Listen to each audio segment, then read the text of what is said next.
Good evening friends. स्वागत है आपका हमारे यूट्यूब चैनल जीएस कैप्सूल में। आई होप आप सभी लोग अच्छे होंगे और आपकी तैयारी अच्छी चल रही होगी। फ्रेंड्स, अगर आप लोग चैनल पर नए हैं तो regular current affairs, exam updates और स्टडी मटेरियल के लिए चैनल को सब्सक्राइब कर लीजिएगा। इस वीडियो में हम UP triple S C junior assistant का प्रैक्टिस सेट देखेंगे। इससे पहले 5 प्रैक्टिस सेट बना चुका हूं। अगर आपने नहीं देखा है तो प्लीज प्लेलिस्ट में जाकर उनको जरूर देखिए। पहला सेक्शन है हिंदी परिज्ञान और लेखन योग्यता। पहला, जिन संज्ञाओं से एक ही प्रकार की वस्तुओं अथवा व्यक्तियों का बोध हो उन्हें क्या कहा जाता है? तो उन्हें कहा जाता है जातिवाचक संज्ञा। ठीक है, कई बार हम इसके एक्सप्लेनेशन भी देख चुके हैं, जैसे पर्वत, ठीक है, नदी, ये सब आपके जातिवाचक संज्ञा के उदाहरण। निम्नलिखित में से कौन सा शब्द कमल का पर्यायवाची नहीं है? नीरज है, अरविंद है, उत्पल है, लेकिन जो वारिद शब्द है ये बादल का पर्यायवाची है। ठीक है, बादल। अन्य पर्यायवाची मेघ, घन, ठीक है, ये कुछ और अन्य पर्यायवाची है। बादल के पर्यायवाची देखिए मैंने पहले भी आपको कई बार पूरा डिटेल में डिस्कस किए। अभ्र है, वारीधर, पयोधी, जलद है, बलाधर एक इंपॉर्टेंट है, बलाधर, ये थोड़ा सा नया शब्द है। ठीक है, बलाधर, ये भी बादल का पर्यायवाची। आगे चलते हैं। जिन समस्त पद में पूर्व या उत्तर पद की बजाय किसी अन्य अर्थ की प्रधानता होती है उसमें कौन सा समास होता है? तो उसमें बहुव्रीहि समास होता है। जैसे दशानन, दश है आनंद जिसके, लेकिन इसका अर्थ क्या निकलेगा? रावण। मिश्रित तथा संयुक्त वाक्यों में विरोध का भाव प्रकट करने के लिए किस विराम चिन्ह का प्रयोग किया जाता है? तो यहां पर आपका अर्ध विराम का प्रयोग किया जाता है। निम्नलिखित शब्दों में संधि विच्छेद करते समय दिए गए विकल्पों में से सही रूप छाटिए। तो निष्काम यह आपका विसर्ग संधि का उदाहरण है, तो निहि प्लस काम, ऑप्शन बी।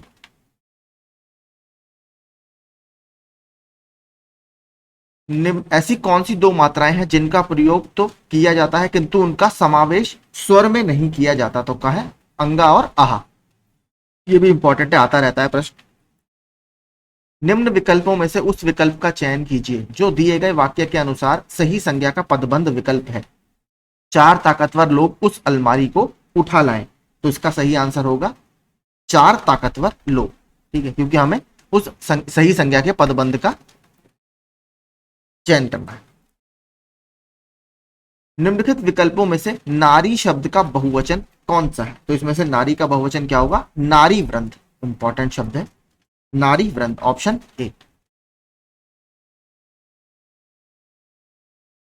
सच्चा उत्साह वही होता है जो मनुष्य को कार्य करने के लिए प्रेरणा देता है। रेखांकित उपवाक्य का प्रकार है, तो किस तरीके का वाक्य है? यह विशेषण उपवाक्य है। पश्चिमी हिंदी के अंतर्गत कौन सी बोली नहीं आती है? कौरवी मैंने बताया था आती है, इसके अलावा बुंदेली आती। छत्तीसगढ़ी बोली ये आपका पश्चिमी उत्तर प्रदेश की बोली के अंतर्गत नहीं आती। पश्चिमी उत्तर प्रदेश में एक ब्रजभाषा आती है, बुंदेली आपको दिख ही रहा होगा, हरियाणवी जिसे बांगरू भी बोलते हैं, और कन्नौजी। ये आपकी 4 बोलियां इसके अंतर्गत आती हैं। आगे चलते हैं। निम्नलिखित में से किस शब्द में उपसर्ग का प्रयोग किया गया है? तो आपका पराजय में उपसर्ग का प्रयोग किया गया है। निम्न में से किस विकल्प में सही विलोम शब्द है? इप्सित, अनिप्सित, उर्वर, अनुर्वर, भीरु, निर्भीक, श्वेत, श्याम। देखिए इसमें चारों ही आपके बिल्कुल ठीक है। ठीक है, सारे ही इसमें विलोम शब्द हैं और सारे ही आपके सही हैं। इप्सित का अनिप्सित होता है, उर्वर का अनुर्वर होता है, भीरु का निर्भीक होता है और श्वेत का श्याम होता है, तो सारे इसमें सही हैं। निम्नलिखित में से चीता का तत्सम रूप क्या होगा? तो चीता का तत्सम क्या होता है? चित्रक, इंपॉर्टेंट है, चित्रक।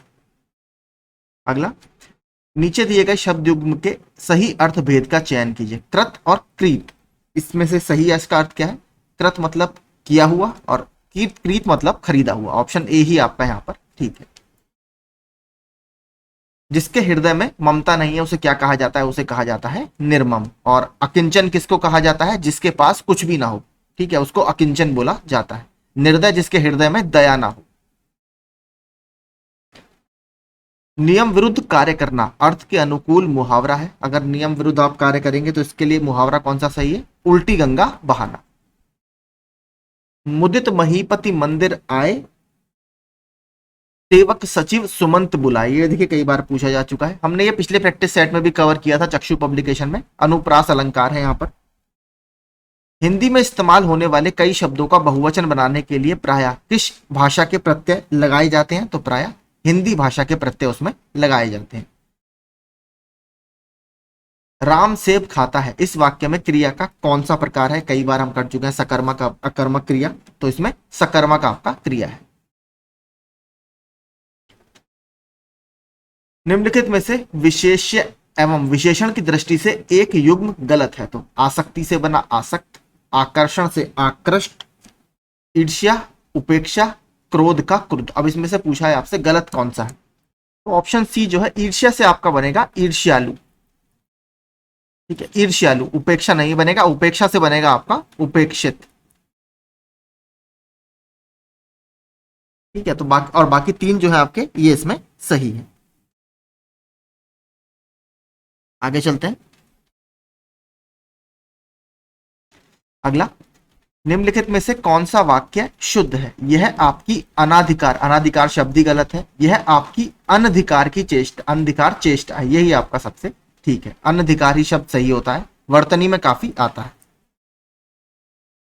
सीता सखियों सहित पुष्प वाटिका आई, वाक्य में रेखांकित अव्यय प्रयोग में निम्नलिखित में से किस भेद का उदाहरण है? तो सखियों सहित में आपसे पूछा है, किसका उदाहरण है? ये संबंध बोधक का उदाहरण है। सेवा साकार से आदर बढ़ता है, इस वाक्य में कारक है, तो आपसे पूछा है कारक कौन सा है इसमें? तो इसमें करण कारक है, कर्ता ने कर्म को करण के से द्वारा। वाच्य कितने प्रकार के होते हैं? तो वाच्य आपके तीन प्रकार के होते हैं, तो कृतवाच्य, कर्मवाच्य और भाववाच्य। 25वां, अपने किसी विद्यालय की किसी मनोरंजन घटना का वर्णन करते हुए मित्र को लिखा गया पत्र किस कोटि के पत्र के अंतर्गत आता है? ये पत्र जो आएगा आपका ये वैयक्तिक या पर्सनल लेटर के अंतर्गत आएगा। अब देखते हैं गद्यांश। वास्तव में हृदय वही है जो कोमल भावों और स्वदेश प्रेम से ओतप्रोत हो। प्रत्येक देशवासी को अपने वतन से प्रेम होता है, चाहे उसका देश सूखा, गर्म, दलदलों से युक्त हो। देश प्रेम के लिए किसी आकर्षण की आवश्यकता नहीं होती, बल्कि वह तो अपनी भूमि के प्रति मनुष्य मात्र की स्वाभाविक ममता है। मनुष्य ही नहीं, पशु पक्षियों तक को अपना देश प्यारा होता है। संध्या समय पक्षी अपने नीड़ की ओर उड़ चले जाते हैं। देश प्रेम का अंकुर सभी में विद्यमान है। कुछ लोग समझते हैं कि मातृभूमि के नारे लगाने से ही देश प्रेम व्यक्त होता है। दिन भर वे त्याग, बलिदान और वीरता की कथा सुनाते नहीं थकते, लेकिन परीक्षा की घड़ी आने पर भाग खड़े होते हैं। ऐसे लोग स्वार्थ त्याग कर, जान जोखिम में डालकर देश की सेवा क्या करेंगे? आज ऐसे लोगों की आवश्यकता नहीं है। अब देखते हैं, देश प्रेम का अंकुर विद्यमान है तो किसमें? सभी प्राणियों में, चाहे वो मनुष्य हो चाहे वो जीव जंतु हो। 27वां, सच्चा देश प्रेमी वीर सपूतों की कहानियां सुनाता है, मातृभूमि का जय घोष करता है, परीक्षा की कसौटी पर खरा उतरता है। ऑप्शन सी, ऐसा नहीं है कि वो जरूरत आने पर भाग खड़ा हो। देश प्रेम का अभिप्राय है, देश प्रेम का अभिप्राय देश के प्रति कोमल भावों का उदय, अनथक प्रयत्न करके देश का निर्माण करना, देश हित के लिए शत्रु से संघर्ष करना, देश के प्रति व्यक्ति का स्वाभाविक ममत्व। ये आपका सबसे अच्छा ऑप्शन है, ऑप्शन डी। संध्या के समय पक्षी अपने घोंसलों में वापस चले जाते हैं, क्यों वापस चले जाते हैं? उन्हें भी अपना नीड़ या जो घोंसला होता है वो प्यारा होता है, जैसे हमें अपना देश प्यारा है। वही देश महान है जहां के लोग त्याग और उत्सर्ग में सदा आगे रहते हैं, ऐसा नहीं कि जरूरत आने पर भाग खड़े हो, जैसा कि पैसेज के अंत में कहा गया है। ठीक है, तो ये हिंदी का हमारा सेक्शन खत्म होता है। अब देखते हैं सामान्य बुद्धि परीक्षण। मैं इसके आंसर आपको बता देता हूं। 31वें का आपका है पूरब, 32वें का डी, बी और ई, 33वें का डी प्रकाश,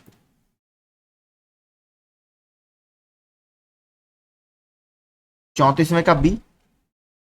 प्रश्न आप देख लीजिए, पॉज करके आप सॉल्व कर लीजिएगा। अंजू प्रीति से छोटी है, मोहन और जयंत प्रीति से बड़े हैं। 35 का आंसर है ए, 36 का सी, 37 बी, 38 बी, 39 सी,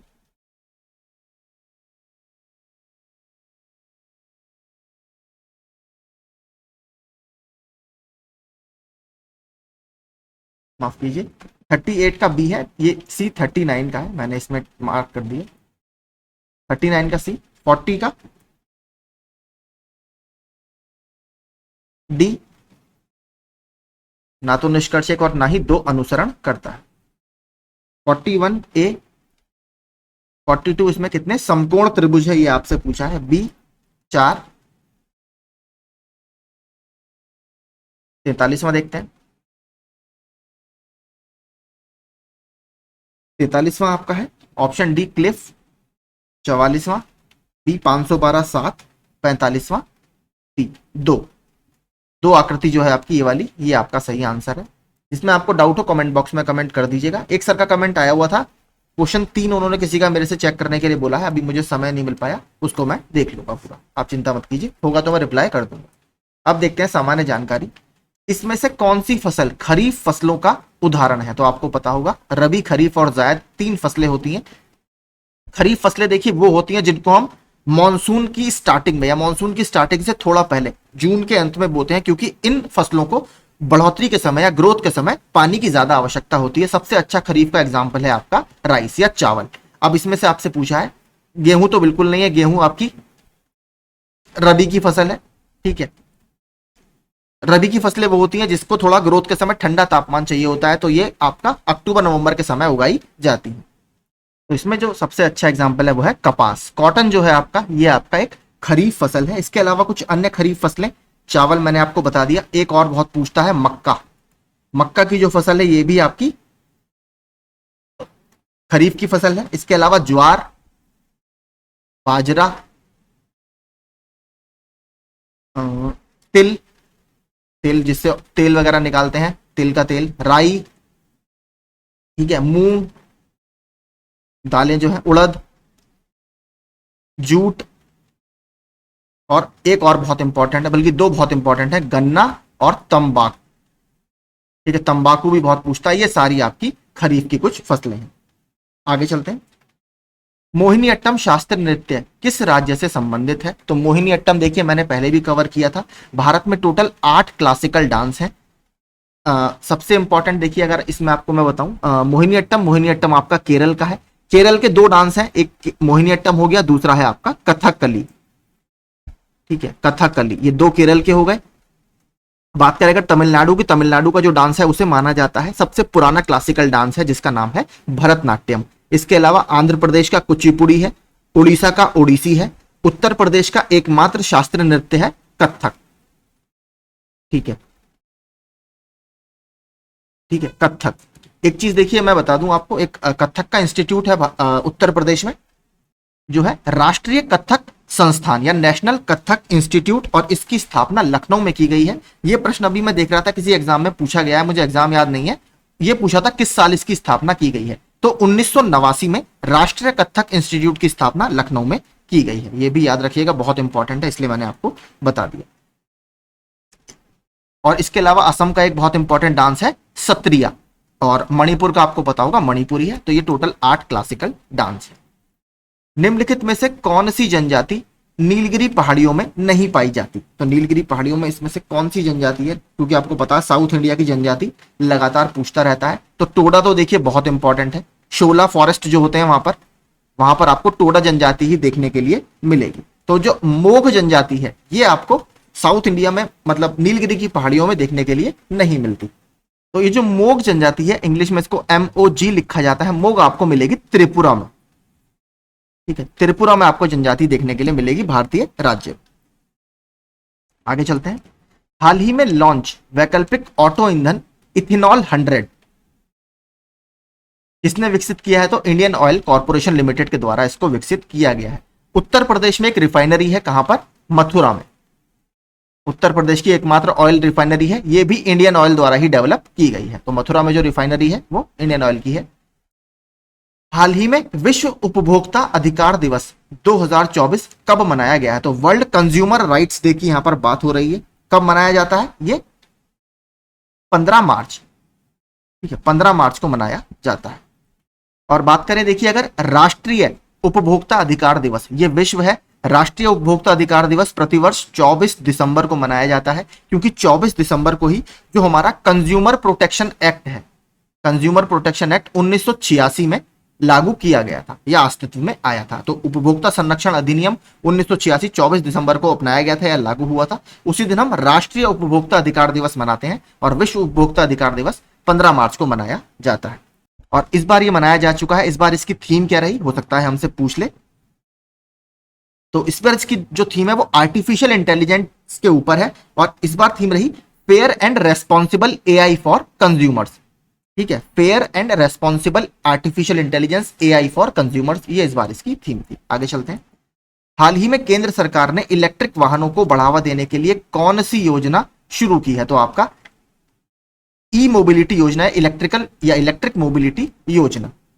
देखिए एक और काफी इंपॉर्टेंट स्कीम है, फेम के नाम से भी जाना जाता है, fame, faster adoption and manufacturing of electric vehicles. ये भी ई व्हीकल्स को बढ़ावा देने की सरकार की स्कीम है। तो फेम अगर आपसे पूछे तो ये भी ऑप्शन में अगर हो तो आप इसको भी लगाइएगा। ई मोबिलिटी से ही संबंधित स्कीम है, हो सकता है फेम नाम से आपसे पूछ ले। किस कानून के अंतर्गत यह विहित है कि भारत के उच्चतम न्यायालय की संपूर्ण कार्यवाही अंग्रेजी भाषा में होगी? बहुत इंपॉर्टेंट है, लगातार पूछता रहता है। तो कौन से अनुच्छेद में यह कहा गया है? अनुच्छेद 348 के द्वारा जो सुप्रीम कोर्ट की सारी ऑफिशियल कार्यवाही होंगी वो सारी अंग्रेजी भाषा में ही की जाती है। आपने देखा भी होगा जो भी वहां डॉक्यूमेंट्स वगैरह सबमिट होते हैं वो सारे आपके इंग्लिश लैंग्वेज में होते हैं। अगर आप हिंदी में भी लेकर जाएंगे तो इंग्लिश में आपको ट्रांसलेट कराकर वहां पर वो सबमिट करने पड़ते हैं क्योंकि वही एक्सेप्टेबल वहां पर होता है। बात करें अगर, देखिए ये भी पूछता रहता है जो ऑफिशियल लैंग्वेज है या आधिकारिक भाषाएं हैं वो संविधान के कौन से भाग में है? तो वो संविधान के 17वें भाग में है। ठीक है, 17वें भाग में अनुच्छेद 343 से लेकर 351, तो उसी के अंतर्गत देखिए ये आता है। अब इससे संबंधित देखिए भाषा की बात चल रही है तो इस पूरे पार्ट से संबंधित संविधान के भाग 17 से संबंधित दो अनुच्छेद और बहुत इंपॉर्टेंट है। सबसे पहला तो देखिए है अनुच्छेद 343। अगर आपसे पूछे कि भारतीय संविधान का कौन सा अनुच्छेद आधिकारिक भाषा या official language of the union या संघ की आधिकारिक भाषा की बात करता है तो वो अनुच्छेद 343 है। एक इसके बाद सबसे इंपॉर्टेंट आर्टिकल्स है 350 ए। ठीक है, 350 ए ये संविधान के ओरिजिनल जो संविधान था उसमें नहीं था, इसको बाद में जोड़ा गया है।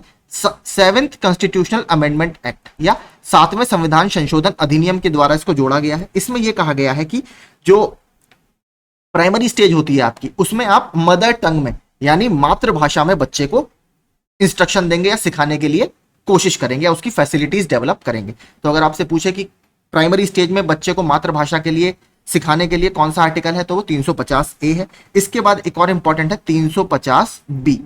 ये अनुच्छेद बात करता है special officer for linguistic minorities, यानी जो भाषाई अल्पसंख्यक हैं उनके लिए एक विशेष ऑफिसर की पोस्ट ये क्रिएट करता है। तो आपका 350 बी, 350 ए, 343 और 348 ये चार आर्टिकल भाषा से संबंधित इंपॉर्टेंट है।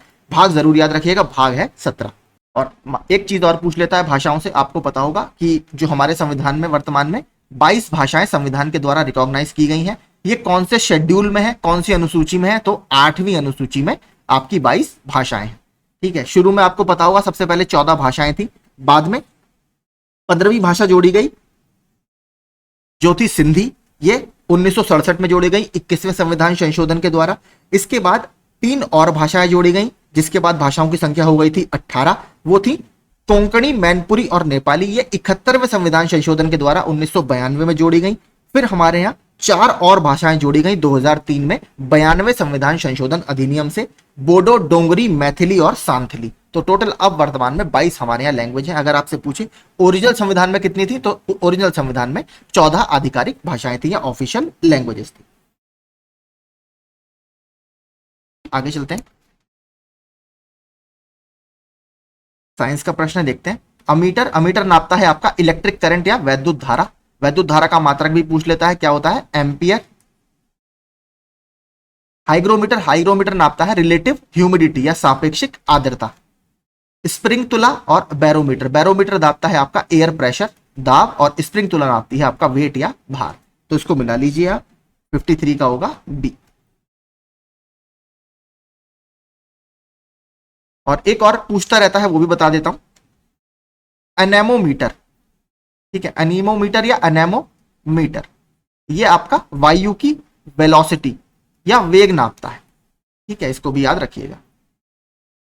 निम्नलिखित में से किस अनुच्छेद के तहत या अंतर्गत लोकसभा में अनुसूचित जातियों अनुसूचित जनजातियों के लिए आरक्षण का प्रावधान है? तो कौन से अनुच्छेद के तहत यह प्रावधान किया गया है? ये मैंने टेलीग्राम में क्विज भी डाला था, अनुच्छेद 330 के तहत यह प्रावधान किया गया है। देखिए पूरा ये सेक्शन बहुत इंपॉर्टेंट है क्योंकि यहां से प्रश्न बहुत बनते हैं। सबसे पहला देखिए अनुच्छेद 330 में रिजर्वेशन की बात है। वर्तमान में भारत में टोटल कितना रिजर्वेशन है? देखिए टोटल 84 सीट्स इंडिया में रिजर्व है एससी के लिए और 47 सीट रिजर्व है एसटी के लिए। ये वर्तमान का मैं कंडीशन आपको बता रहा हूं जो अभी 18वीं लोकसभा के जनरल इलेक्शन हुए हैं। इसके अलावा अगर बात करें इसके आसपास के अनुच्छेद बहुत इंपॉर्टेंट हैं, जैसे अनुच्छेद 330 में एससी एसटी की बात की गई है लोकसभा में। अनुच्छेद 332 जो आपको दिख रहा होगा इसमें विधानसभा में एससी एसटी के आरक्षण की बात की जाती है। और इसके बीच में दो आर्टिकल और है, अनुच्छेद 331 और अनुच्छेद 333। अनुच्छेद 331 बात करता है जो एंग्लो इंडियन समुदाय का रिजर्वेशन है लोकसभा में, और 333 बात करता है एंग्लो इंडियन समुदाय का रिजर्वेशन विधानसभा में। लेकिन अब देखिए अब ये रिजर्वेशन खत्म कर दिया गया है और अभी प्रश्न ये किसी एग्जाम में मैचिंग में आया, आई थिंक मध्य प्रदेश का एग्जाम हुआ था, अभी जिसमें भी हुआ था उसमें यह पूछा गया कि कौन से संविधान संशोधन के तहत सरकार ने एंग्लो इंडियन समुदाय का रिजर्वेशन खत्म किया है लोकसभा और राज्यसभा में, सॉरी विधानसभा में। तो यह किया है 104वां संविधान संशोधन अधिनियम। ठीक है, तो इसको याद रखिएगा, 104वां संविधान संशोधन अधिनियम आपका एंग्लो इंडियन समुदाय के रिजर्वेशन से संबंधित है। अनुच्छेद भी आप याद रखिएगा, वैसे अनुच्छेद शायद अब ना पूछे। अब बात करते हैं, देखिए एससी और एसटी से संबंधित हमारा जो कमीशन है भारत में, वो कमीशन बहुत इंपॉर्टेंट है। नेशनल कमीशन फॉर एससी और नेशनल कमीशन फॉर एसटी, ये दोनों के अनुच्छेद पूछता रहता है। देखिए इन दोनों की जो बात की जाती है वो अनुच्छेद 338 में की गई थी ओरिजिनल संविधान में। ओरिजिनल संविधान में ये दोनों बॉडीज अलग अलग नहीं थी, उनका नाम था national commission for SC and ST, यानी अनुसूचित जाति और अनुसूचित जनजातियों के लिए राष्ट्रीय आयोग। लेकिन 89वें संविधान संशोधन सन 2003 में इन बॉडीज को बाइफरकेट कर दिया गया, दोनों के लिए अलग अलग बॉडी बना दी गई। अब वर्तमान में अनुच्छेद 338 के तहत आता है नेशनल कमीशन फॉर एससी या अनुसूचित जनजाति आयोग, और अनुच्छेद 338 ए के तहत आता है राष्ट्रीय अनुसूचित जनजाति आयोग या नेशनल कमीशन फॉर एसटी। दोनों याद रखिएगा, अब संविधान संशोधन भी याद रखिएगा। अब एक और बिल्कुल लेटेस्ट इसमें डेवलपमेंट हुआ 2018-19 में, नया संविधान में अनुच्छेद जोड़ा गया, अनुच्छेद 338 बी। अब आप सोचेंगे ये क्या है? ये है आपका national commission for backward classes, यानी जो पिछड़ा वर्ग आयोग है इसको भी संवैधानिक दर्जा दिया गया, कॉन्स्टिट्यूशनल स्टेटस दिया गया। ये पूछता है कौन से संविधान संशोधन अधिनियम के तहत दिया गया है। तो ये था आपका 102वां संविधान संशोधन अधिनियम। ठीक है, इससे बाहर मुझे नहीं लगता यहां से कोई प्रश्न आपका बनेगा। तो ये सारे फैक्ट्स आप याद रखिएगा। National commission for backward classes नया है, अभी रिसेंट में 3 से 4 साल पहले अमेंडमेंट हुआ है। 102वां संविधान संशोधन अधिनियम है, हो सकता है आपसे ये पूछ ले। आई होप चीजें आपको क्लियर हो गई होंगी। कोई डाउट हो तो कमेंट बॉक्स में कमेंट कर दीजिए। 55वां देखते हैं, एक प्रकार की खेती जिसमें किसान अपने संसाधनों को एक जगह एकत्रित करते हैं और अपने संसाधनों के अनुपात में कृषि उत्पादों को वितरित करते हैं, इसको किस तरह की खेती कहा जाता है? इसको कोऑपरेटिव फार्मिंग कहा जाता है। इससे ही आपको समझ जाना चाहिए था, अपने संसाधनों के अनुपात में उसको डिवाइड करते हैं, तो इसको बोला जाता है कोऑपरेटिव फार्मिंग। आगे चलते हैं। 1991 की नई उदार आर्थिक नीति के परिचय के साथ भारतीय अर्थव्यवस्था ने इसके अलावा निम्नलिखित सभी के माध्यम से मौजूदा आर्थिक समस्याओं को संबंधित किया। तो एलपीजी लिबरलाइजेशन यानी उदारीकरण, प्राइवेटाइजेशन यानी निजीकरण, और ग्लोबलाइजेशन यानी वैश्वीकरण, लेकिन औद्योगिकरण इसमें नहीं था। तो ऑप्शन ये आपका सी आपका यहां पर सही होगा। थायराइड ग्रंथि के सामान्य कामकाज के लिए निम्नलिखित पोषक तत्वों में से कौन सा आवश्यक है? तो आपको पता है थायराइड ग्रंथि बटरफ्लाई के आकार की या तितली के आकार की एक ग्रंथि होती है जो हमारे गले में स्थित होती है। तो इसके लिए कौन से पोषक तत्व या न्यूट्रिएंट की आपको आवश्यकता होती है? आयोडीन। और देखिए आपको पता होगा अगर आपके अंदर आयोडीन की कमी है, आपके फूड में आयोडीन इनटेक की कमी है, तो आपको पता होगा जो थायराइड ग्लैंड है या थायराइड ग्रंथि है वो फूल जाती है और आपको घेंगा रोग हो जाता है। ठीक है, घेंगा, जिसको इंग्लिश में बोला जाता है गॉइट्रे, GOITRE, गॉइटर। ठीक है, ये आपको रोग हो जाता है। तो थायराइड याद रखिएगा, थायराइड इंपॉर्टेंट है, ग्रंथि पूछता रहता है। मैं आपको दोनों बता चुका हूं। मनुष्य के शरीर में सबसे बड़ी ग्रंथि कौन सी है? लीवर है। सबसे छोटी ग्रंथि कौन सी है? पीनियल ग्रंथि है, जो ब्रेन में पाई जाती है या दिमाग में पाई जाती है। और सबसे इंपॉर्टेंट जो हार्मोन इस ग्रंथि से निकलता है उसका नाम आप सबको पता होगा, थायरॉक्सिन। ठीक है, थायरॉक्सिन हार्मोन ये रिलीज करती है थायराइड ग्रंथि। और इसके अलावा देखिए एक और इंपॉर्टेंट रिलीज करती है ये कैल्सीटोनिन। ठीक है, कैल्सीटोनिन, देखिए नाम में कैल्शियम है। कैल्सीटोनिन का कार्य क्या होता है, ये आपके बॉडी में जो कैल्शियम का अमाउंट है उसको कंट्रोल करता है। तो इसको भी याद रखिएगा, ये भी प्रश्न पूछ चुका है कि कैल्सीटोनिन आपका कौन सी ग्रंथि रिलीज करती है, तो थायराइड ग्रंथि ही ये रिलीज करती है। आगे चलते हैं। 2011 की जनगणना रिपोर्ट के अनुसार निम्नलिखित में से किस राज्य में जनसंख्या घनत्व सर्वाधिक है, तो सबसे ज्यादा है हमारे यहाँ बिहार में। और कितनी है, 1106। ठीक है, 1106 व्यक्ति प्रति स्क्वायर किलोमीटर में। बात करें पूरे भारत का एवरेज कितना है, पूरे भारत का एवरेज है 382 व्यक्ति प्रति स्क्वायर किलोमीटर। बात करें उत्तर प्रदेश की, तो उत्तर प्रदेश का जो है वो है 829 पर्सन्स पर स्क्वायर किलोमीटर में, यानी 1 किलोमीटर स्क्वायर में 829 व्यक्ति उत्तर प्रदेश में निवास करते हैं। उत्तर प्रदेश में अगर और स्पेसिफिक बात करें और भारत में पूरा स्पेसिफिक बात करें, देखिए सबसे ज्यादा तो 1106 बिहार की है। सबसे कम किस राज्य की है, सबसे कम है अरुणाचल प्रदेश की, मात्र 17। ठीक है, मात्र 17 व्यक्ति प्रति स्क्वायर किलोमीटर में अरुणाचल प्रदेश में निवास करते हैं। अभी मध्य प्रदेश पीसीएस का 23 जून को एग्जाम हुआ है, उसमें यह पूछा गया है। उत्तर प्रदेश की अगर स्पेसिफिक बात करें, उत्तर प्रदेश में मैक्सिमम है आपका गाजियाबाद में 3971। ठीक है, 3971 व्यक्ति प्रति स्क्वायर किलोमीटर। और उत्तर प्रदेश में मिनिमम वो है ललितपुर में। ठीक है, ललितपुर का जो जनघनत्व है वो है मात्र 242। तो ये यूपी का स्पेशल पूरा हो गया। आगे चलते हैं। देखिए मैंने ये पढ़ाया था, करंट अफेयर्स में मैंने कवर किया था। दुलहस्ती परियोजना किस नदी पर स्थित है, बहुत इंपॉर्टेंट है, बहुत पूछता है। तो ये चिनाब नदी पर स्थित है। चिनाब नदी पर देखिए टोटल 4 डैम है, 4 बांध है, चारों आप रट लीजिएगा। एक है दुलहस्ती, एक है सलाल, एक है बगलीहार और एक है रतले। ठीक है, ये 4 डैम है, सलाल, दुलहस्ती, बगलीहार और रतले। ये चारों चिनाब नदी पर स्थित है और घुमा फिरा कर ये पूछता ही रहता है।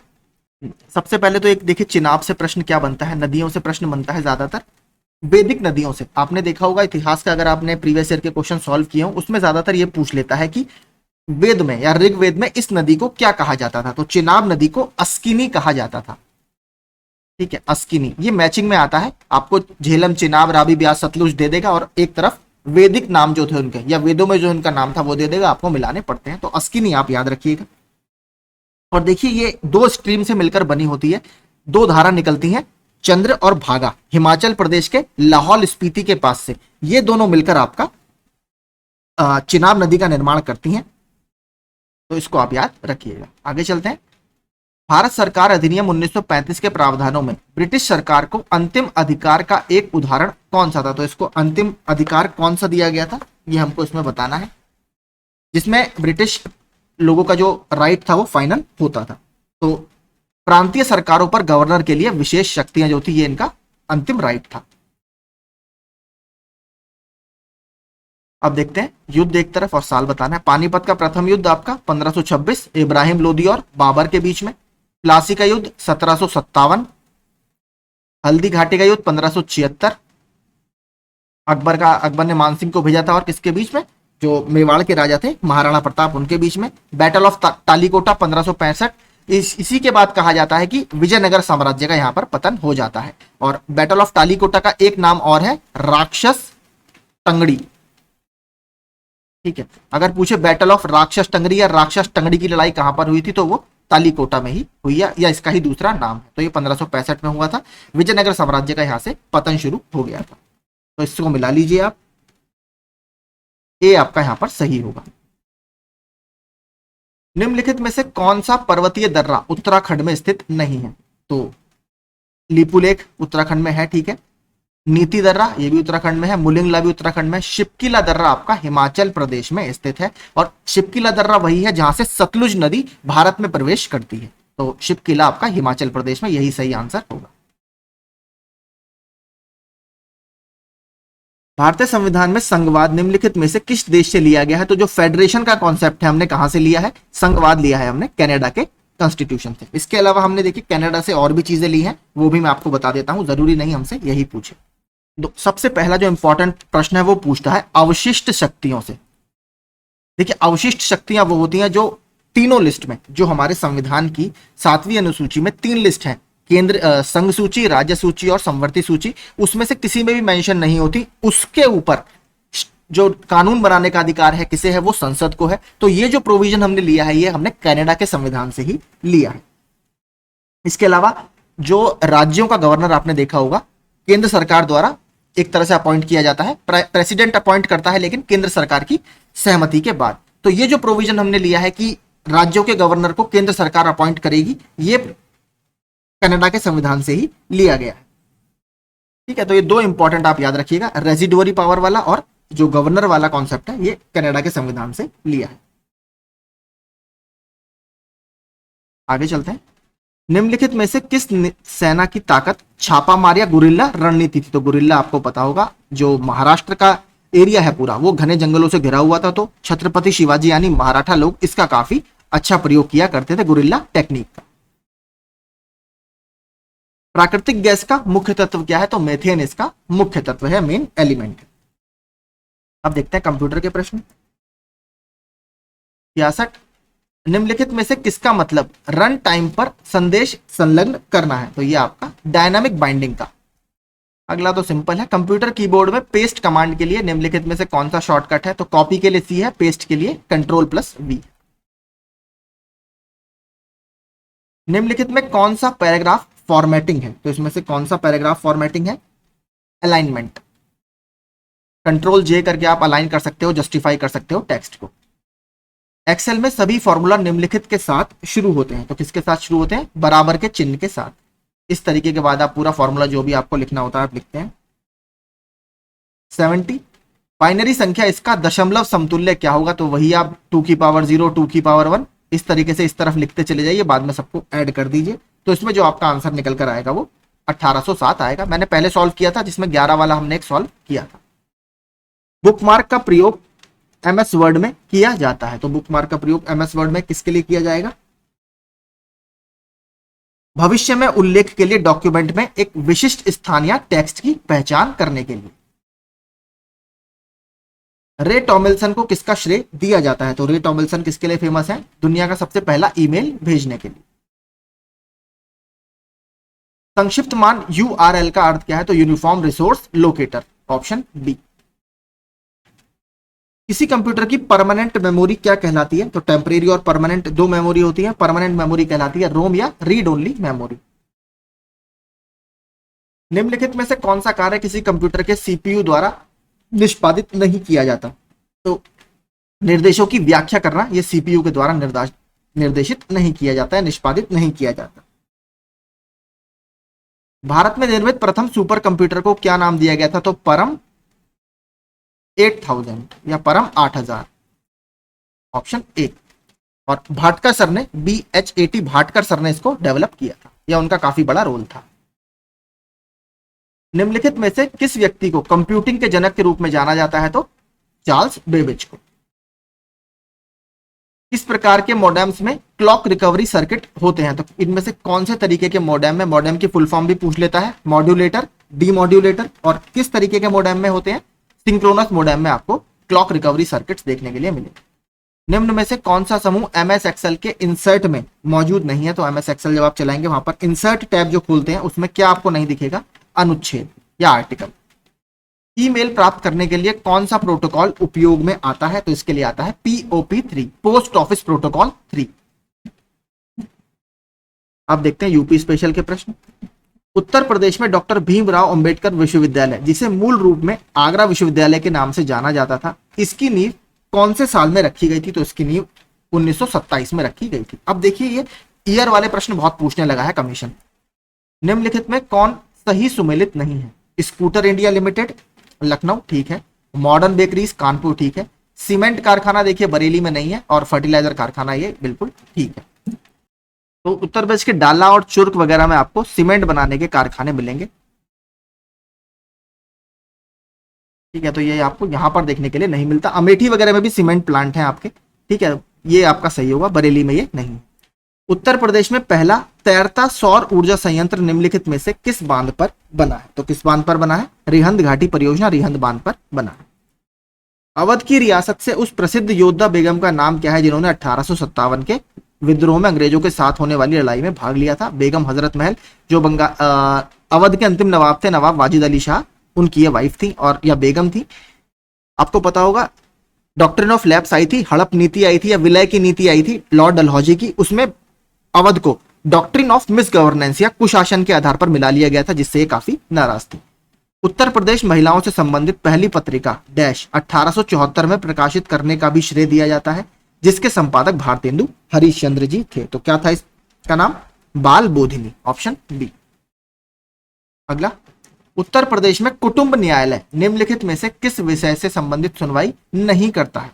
तो कुटुंब का मतलब होता है आपका घर, तो इसमें से किसकी सुनवाई ये नहीं करता? इतर वैवाहिक मामले या एक्स्ट्रा मैरिटल जो मामले होते हैं उनका ये निपटारा नहीं करता।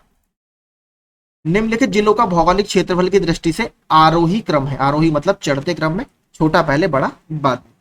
तो कौन सा आएगा? गौतम बुद्ध नगर, बाराबंकी, मिर्जापुर और सोनभद्र। उत्तर प्रदेश का सबसे बड़ा कौन सा है? लखीमपुर। सबसे छोटा हापुड़। निम्न प्रकारों में की मिट्टी में से किस एक की बुंदेलखंड क्षेत्र में प्रमुखता है? तो बुंदेलखंड वाले एरिया में आपको ब्लैक कॉटन सॉइल देखने के लिए मिलेगी। जलोढ़ मिट्टी आपको मोस्टली जो मेन उत्तर प्रदेश का एरिया है जहां से गंगा है, गंगा और यमुना का जो दोआब वाला एरिया है वहां पर आपको देखने के लिए मिलेगी। 89वां देखते हैं, उत्तर प्रदेश के निम्नलिखित में से कौन सा वन्यजीव अभ्यारण्य 1975 में स्थापित किया गया था? तो ये करतनिया घाट, ऑप्शन बी। अगला, उत्पाद और जिला हमें चुनना है, कहां कहां पे कौन सा होता है। तो लहसुन मैनपुरी, प्याज गाजीपुर, मिर्च आपका देवरिया और हल्दी ललित। तो पहले का दूसरा, बी का तीसरा, ऑप्शन बी आपका यहां पर ठीक होगा। मथुरा, डिगबोई और पानीपत में परिष्करण शालाएं किसके द्वारा स्थापित की गई हैं? मैंने आपको ऊपर ही बताया था, ये इंडियन ऑयल के द्वारा डेवलप की गई है। भव्य जैन स्तूप के अवशेष को कंकाली टीला के पास खोदकर निकाला गया है, जो कि कहां पर है? कंकाली टीला आपका मथुरा में मिला है। आगे चलते हैं, निम्नलिखित में कौन सा सही सुमेलित नहीं है? उत्तर प्रदेश का सबसे पुराना विश्वविद्यालय प्रयागराज, इसको पूर्व का ऑक्सफोर्ड या ऑक्सफोर्ड ऑफ द ईस्ट भी कहा जाता है। नौचंदी मेला मेरठ में लगता है, ठीक है। भारत कला भवन वाराणसी और चौरसिया नृत्य गोरखपुर। तो इसमें से हमें बताना है कौन सा सही नहीं है। देखिए, चौरसिया नृत्य आपका गोरखपुर का नहीं है, ये जौनपुर का आपको नृत्य है, जौनपुर। कवयित्री महादेवी वर्मा का जन्म किस शहर में हुआ था? तो फर्रुखाबाद में हुआ था, यह मैंने आपको बताया था। एक और बहुत इंपॉर्टेंट है, कवि मैथिली शरण गुप्त जी, उनका जन्म हुआ है झांसी में, वो भी याद रखिए। इसके अलावा मुंशी प्रेमचंद बहुत फेमस कहानीकार रहे हैं, जिनको कालजयी उपन्यासकार कहा जाता है। वाराणसी के लमही में इनका जन्म हुआ था, यह भी इंपॉर्टेंट है। आगे चलते हैं, उत्तर प्रदेश के तराई क्षेत्र में निम्नलिखित में से कौन सी अनुसूचित जनजाति पाई जाती है? तो तराई क्षेत्र में आपसे पूछ रहा है, जो उत्तराखंड और पूरी नेपाल वाली बेल्ट है उसको तराई बेल्ट बोला जाता है। तो यहां पर हमें बुक्सा जनजाति देखने के लिए मिलेगी। बुक्सा जनजाति स्पेशली बिजनौर और आगरा के डिस्ट्रिक्ट में हमें मिलती है। इसके अलावा एक और यहां पर जनजाति है, उसका नाम है महिगीर, ठीक है। महिगीर जनजाति भी आपको ये बिजनौर और आगरा में बिजनौर में स्पेशली देखने के लिए मिलेगी। सरदार वल्लभ भाई पटेल कृषि और तकनीकी विश्वविद्यालय भारत के निम्न उत्तर प्रदेश के राज्य के कौन से शहर में स्थित एक विश्वविद्यालय है? तो ये मेरठ में स्थित एक विश्वविद्यालय। उत्तर प्रदेश के नगरीय क्षेत्रों में स्थानीय शासन इकाइयां हैं, कौन कौन सी शासन इकाइयां हैं आपकी इसमें से? तो नगर पंचायत होती है, नगर पालिका परिषद होती है, नगर निगम होता है, लेकिन विकास प्राधिकरण देखिए कुछ नहीं होता है, तो डेवलपमेंट अथॉरिटी होती है, जैसे लखनऊ डेवलपमेंट अथॉरिटी, इस तरीके से। तो 1, 2 और 4। राज्य शैक्षिक अनुसंधान और प्रशिक्षण परिषद यानी एनसीईआरटी उत्तर प्रदेश की स्थापना, एससीईआरटी माफ कीजिए, state council for education research and teaching, इसकी स्थापना किस वर्ष की गई थी? तो ये 1981 में स्थापित किया गया है। महात्मा ज्योतिबा फुले रोहिलखंड विश्वविद्यालय उत्तर प्रदेश के निम्नलिखित में से किस जिले में है? तो एमजेपी रोहिलखंड यूनिवर्सिटी आपकी बरेली में स्थित है। उत्तर प्रदेश में किसान बही योजना शुरू की गई थी, कब शुरू की गई थी? 1992 में। किसान मित्र योजना भी पूछ लिया था, ठीक है, जो असिस्टेंट टाउन प्लानर या सहायक नगर नियोजन परीक्षा हुई है उसमें 2001 में आपकी किसान मित्र योजना स्टार्ट की गई थी, तो ये भी हमारे लिए इंपॉर्टेंट। तो यही हमारे सारे प्रश्न थे। आई होप आपको सेशन अच्छा लगा होगा और यूजफुल लगा होगा। पसंद आया हो तो प्लीज चैनल को सब्सक्राइब और वीडियो को लाइक कर दीजिएगा। धन्यवाद।